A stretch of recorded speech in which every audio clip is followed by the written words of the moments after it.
अस्सलाम वालेकुम व्यूअर्स, मैं हूं अरशद अब्बास और आप देख रहे हैं फिटनेस विद अरशद। उम्मीद है कि अल्लाह ताला के फजलो करम से आप बिल्कुल फिट फाट होंगे, अपनी अच्छी हेल्थ में होंगे और अपनी ज़िंदगी को एंजॉय कर रहे होंगे। वीडियो शुरू करने से पहले आप लोगों से रिक्वेस्ट है कि अगर आपने चैनल सब्सक्राइब नहीं किया हुआ तो सब्सक्राइब कर लीजिएगा, वीडियो को लाइक और शेयर कर दिया करें। इसके अलावा मेरा एक फैमिली व्लॉगिंग चैनल भी है जिसमें मैं अपनी डेली की रूटीन और अपनी फैमिली व्लॉग्स अपलोड करता हूँ। अगर आप उसमें इंटरेस्टेड हो तो नीचे डिस्क्रिप्शन बॉक्स में लिंक दिया है, उसको भी सब्सक्राइब करके सपोर्ट कीजिएगा।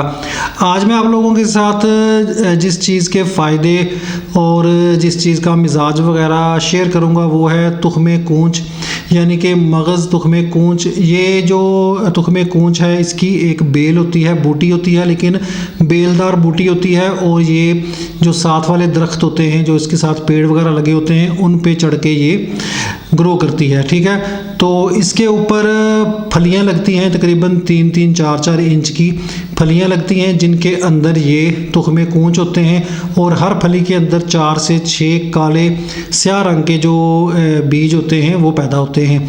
तो ये जो इनकी फलियां होती हैं कूंच की, इनको केच की फली भी कहा जाता है, केंच की फली या केच की फली। तो इसके ऊपर रुएं से होते हैं, जिस तरह छोटे छोटे बारीक बारीक कांटे तो नहीं होते लेकिन रुएं से होते हैं, जो कि अगर आपकी बॉडी पे लगते हैं तो खारिश और सोजिश वगैरह पैदा करते हैं। तो इसलिए इसकी फलियां जो हैं, इनको इनमें से बीज निकालने से पहले इनको शोले पे या आग पे इसको जला लिया जाता है ताकि इसके रुएं जो हैं वो ख़त्म हो जाएं।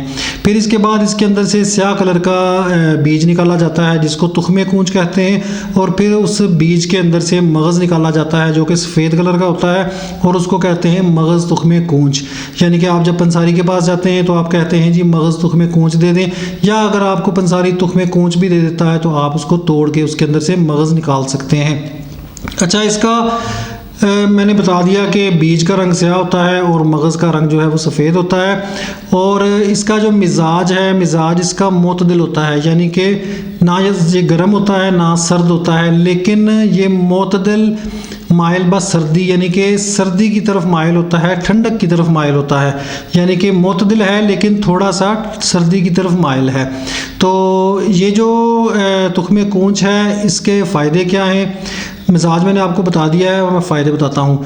ये जनाब असाब को ताकत देता है, यानी कि अगर आपके असाब पट्ठे वगैरह कमज़ोर हैं तो उसके लिए मुफीद है। मनी को गाढ़ा करता है, मनी को पैदा करता है। इसके अलावा सूरत इंजाल में बहुत मुफीद है, इमसाक पैदा करता है। इसके अलावा जनाब जरियान में मुफीद है, यानी कि लीकेज में अगर आपको ड्रॉप्स वगैरह आते हैं जरियान के, मनी के, मज़ी के, तो उसमें ये मुफीद है। और अगर आपको सूरत इंजाल का यानी कि टाइमिंग का इशू है तो उसमें भी ये मुफीद है।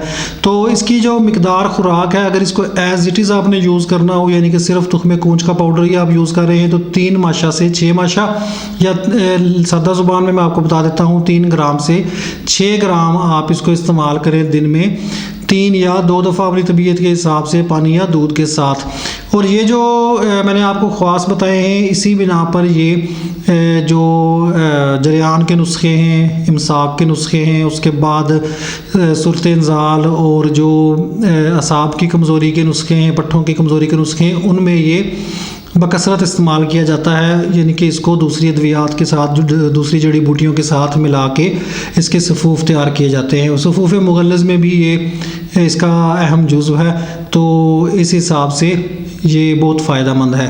तो ये थे इसके थोड़े से ख़वास और इसकी मैंने आपको थोड़ी सी डिटेल बताई है। उम्मीद है कि इससे आपको फ़ायदा हुआ होगा। अगर आप किसी भी जड़ी बूटी का ख़वास जानना चाहते हों या आपके ज़हन में कोई सवाल हो किसी बीमारी से रिलेटेड या कोई इस किस्म का, तो मेरे पास अगर उसका जवाब हुआ, उसका कोई हल हुआ, तो मैं इंशाल्लाह वीडियो की शक्ल में आप लोगों के साथ ज़रूर शेयर करता रहूँगा। मेरे साथ व्हाट्सएप पे मशवरों के लिए रब्ता ना किया करें, क्योंकि मैं अलग अलग एक बंदे को गाइड नहीं कर सकता। तो आप लोगों से मुद्दबाना सी, बड़ी एक आज़ाना सी रिक्वेस्ट है कि थोड़ा सा ताउन किया करें और चैनल को सब्सक्राइब करना ना भूलें, वीडियो को लाइक और शेयर कर दें। अगली वीडियो तक के लिए इजाज़त दें, अल्लाह हाफिज़।